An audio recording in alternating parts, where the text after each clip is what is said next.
नमस्कार मित्रों, मैं बीरेन बिष्ट अपने ब्लॉग में आपका स्वागत करता हूं। मैं आज ग्राम सभा कैलानी में गया हुआ हूं, तो वहां उस दौर 1830-35 मान के चलिए या उससे पहले, ये काली कमली के द्वारा यहाँ पर जो धर्मशाला का निर्माण किया गया है, ये आप देख रहे हैं। एक कमरे वाला, ये फिर दूसरा कमरा यहाँ पर है, उसके बाद ये तीसरा कमरा है और ये चौथा। इस प्रकार से इसमें 12 कमरों का यात्रियों के लिए ठहरने के लिए, क्योंकि वो दौर बहुत जटिल दौर हुआ करता था। ये 5वां कमरा आपको दिखाई दे रहा होगा। उसके बाद ये छठा और इस प्रकार से कुल इसमें 12 एक ये है। और हम और आगे को जाएंगे तो ये हो गया। और अगर हम और गए तो ये, और जब हम और आगे जाते हैं ये, तो कुल मिला के ये जो धर्मशाला बनी हुई है, ये धर्मशाला 12 कमरों की बनी हुई है। उस दौर में जब जीवन बहुत दुरूह हुआ करता था, यातायात के कोई साधन नहीं होते थे, जिला परिषद की सड़कें हुआ करती थी और कुमाऊं से गढ़वाल और गढ़वाल से कुमाऊं को जोड़ने के लिए उस दौर में जो सेठ लोग होते थे, परमार्थ के लिए, लोगों के भलाई के लिए, लोगों की यात्रा को सुगम बनाने के लिए, तब जिले प्रशासनिक जो इकाइयाँ होती थी वो बहुत दूर दूर होती थी। और शासन व्यवस्था के लिए और न्याय व्यवस्था के लिए जब ये बंगले में वो आते थे तो उनके ठहरने की पूरी व्यवस्था यहाँ पर ये थी। जो बड़े सेठ हुआ करते थे वे लोग 12 कमरों का बनाते थे और उसके बाद जो उससे कम वाले होते थे वो आपके 6 कमरों वाला ये धर्मशालाएँ बनाते थे। जो उससे कमतर होता था वो 2 कमरों वाला धर्मशाला बनाया करते थे।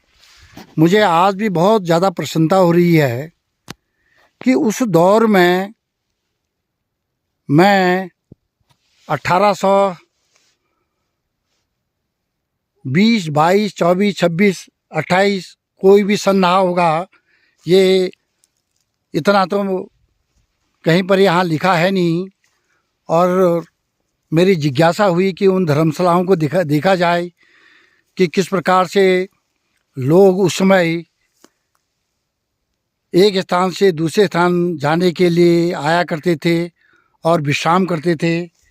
लेकिन उस दौर के जो धर्मार्थ काम करने वाले लोग होते थे वो बड़े लोगों की सेवा किया करते थे और लोग इन धर्मशालों में जो शालाएँ हैं उनमें रहा करते थे। अगर मैं इसको देखूं तो इसकी बनावट कुछ इस प्रकार से है, क्योंकि वो एक क्योंकि एक ही रात वो काटते थे, फिर दूसरे दिन चले जाते थे। इस प्रकार से लोगों ने द्रोह बहुत ही अपना जीवन इन पहाड़ों में काटा।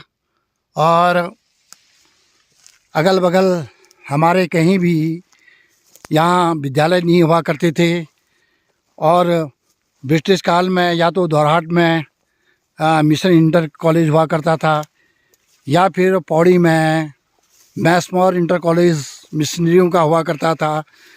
तो ऐसा लगता है कि जो दूरस्थ क्षेत्रों के लोग होते होंगे वो विद्यालय या अपनी न्याय व्यवस्था के लिए अपने एक स्थान से दूसरे स्थान को यात्रा करने के लिए इन्हीं जो धर्मशालाएँ बनी हुई हैं उनमें शरण लिया करते थे। और उस दौर में इन क्षेत्रों में जो आबादी थी वो आबादी भी आज की तरह इतने मकान हुआ नहीं करते थे। तो मैं यही दिखाना चाह रहा था और बड़ी प्रसन्नता मुझे हुई कि मैं आज ये धर्मशाला का ऊपर का भाग है। बड़ी प्रसन्नता मुझे इस बात की हुई कि मैं कलानी में आके इस धर्मशाला को देख पाया। मैं आज भी उन तमाम परमार्थ और जिन्होंने धर्म का काम किया वो काली कमली से लेके जिन लोगों ने भी ये बनाए, मैं इस धर्मशाला के बगल में बैठकर उनको मनन कर रहा हूँ, उनको स्मरण कर रहा हूँ और उनको बहुत बहुत धन्यवाद दे रहा हूँ कि उन्होंने इतना बड़ा कार्य उस दौर में किया जिस दौर में ये पूरा जो क्षेत्र था घना जंगलों से भरा पड़ा रहता था और कहीं पर भी रहने की कोई उचित व्यवस्था नहीं हुआ करती थी। और जैसे कि आप देख रहे होंगे कि ये कलानी का गांव दिखाई दे रहा है, ये मल्ला चकोट में ये क्षेत्र आता है। तो हमारी भी उत्सुकता हुई कि क्यों नहीं जो ये बनाया है, जो ये धर्मशाला बनाया है, इसको देखा जाए और इसकी क्या क्या संभावनाएं हो सकती हैं। क्योंकि आज भी जैसा मैंने स्थानीय लोगों से पूछा कि जो ये ज़मीन है ये आज भी दर्द है। और मैंने ये भी स्थानीय लोगों से पूछा कि आपने इस धर्मशाला में आवाजाही कब तक देखी। तो कुछ लोगों ने मुझे बताया कि सन 1978 तक यहाँ लोग विश्राम किया करते थे, इसकी व्यवस्था अच्छी थी, लोग रहते थे। तो मुझे लगता है कि जब सड़कें नहीं हुआ करती थी, रास्ते नहीं थे, केवल एक ज़िला परिषद की जो सड़कें थी उन्हीं के द्वारा हम आते थे। तो लास्ट आवाजाही 1978 और 80 के बीच की यहाँ बताई जाती है। तो मैं आपको बताना चाह रहा था। तो पुनः मैं एक बार बहुत बहुत उनको प्रणाम करता हूँ और उनको नमन करता हूँ कि जिन्होंने उस दौर में इस धर्मशाला को बनाया। हम आज भी उनके बहुत बड़े ऋणी हैं। उन्होंने बहुत धर्मार्थ परमार्थ काम किया। ऐसे भाव और ऐसे मन हमारा होना चाहिए कि हम समाज के लिए कुछ करें। तो आज जब मैं इसको देखता हूँ, इस भवन को देखता हूँ, जो ऊपर हमारा बंगला है और नीचे जो ये धर्मशाला है, तो इसका जो समन्वय है उसको देखकर मुझे बड़ी प्रसन्नता हुई और खुशी हुई कि अगर हमारी उत्तराखंड सरकार एक व्यवस्थित रूप से इसका निर्माण करती और यहाँ पर एक अच्छा व्यवस्था अगर यहाँ बनती और जिससे स्थानीय लोगों को रोज़गार भी मिलता और एक बहुत ही बढ़िया यहाँ पर लोगों का रोज़गार का अपना जरिया यहाँ पर बनता। और लोग बाग जैसे कि आजकल तो आप देख रहे हैं कि लोग इन धरोहरों को देखने की उनकी जिज्ञासा हो रही है और लोग आते भी हैं देखने के लिए। तो यही मैं आपको दिखाना चाह रहा था कि जब गोरखों का शासन 1790 से लेकर 1815 तक रहा और सिंगोली की संधि के बाद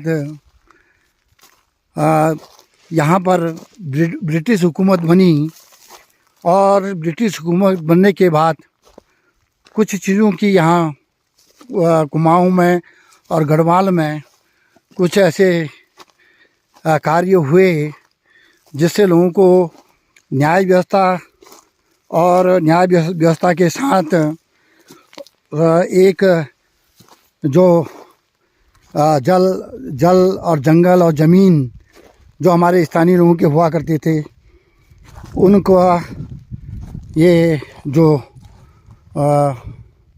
हुआ करते, जो लोगों को जो स्थानीय जो उनके जो भी चीज़ें होती थी उनका ब्रिटिश सरकार के द्वारा ऐसी व्यवस्थाएं यहाँ बनाई गई। अगर आज भी आप देखेंगे ये नीचे ये तार बार आज भी लगे हुई हैं और जिला परिषद का जो ये 6 और 8 फीट का लगभग ये रास्ता है, ये आपको दिखाई दे रहा होगा यहाँ पर से। और ये सब नीचे को फिर आपके देघाट को ये रास्ता चले जाता है। बहुत बढ़िया खंजा उस दौर का बना हुआ है। तो मैं पुनः अपने तमाम जो मेरे चैनल को देख रहे हैं और जो हमारा उत्साह बढ़ा रहे हैं, मैं उनको पुनः बहुत बहुत धन्यवाद देता हूं और नमस्कार करता हूं, प्रणाम करता हूं। जय भारत, जय उत्तराखंड, धन्यवाद। मित्रों, अंग्रेज़ों के शासनकाल में जब 1815 में गोरखाओं का यहाँ से अंत हुआ तो ई गार्डनर कुमाऊं गढ़वाल में ब्रिटिश प्रशासन की उन्होंने यहाँ पर नींव डाली थी। और जो 1815 से लेके 1816 तक, ऐसा मुझे लगता है कि GW ट्रेल 1816 से लेके 1830 कुमाऊं और गढ़वाल का प्रशासन उन्होंने संभाला होगा और भूमि प्रबंधन वो शासन व्यवस्था को उन्होंने यहाँ व्यवस्थित किया।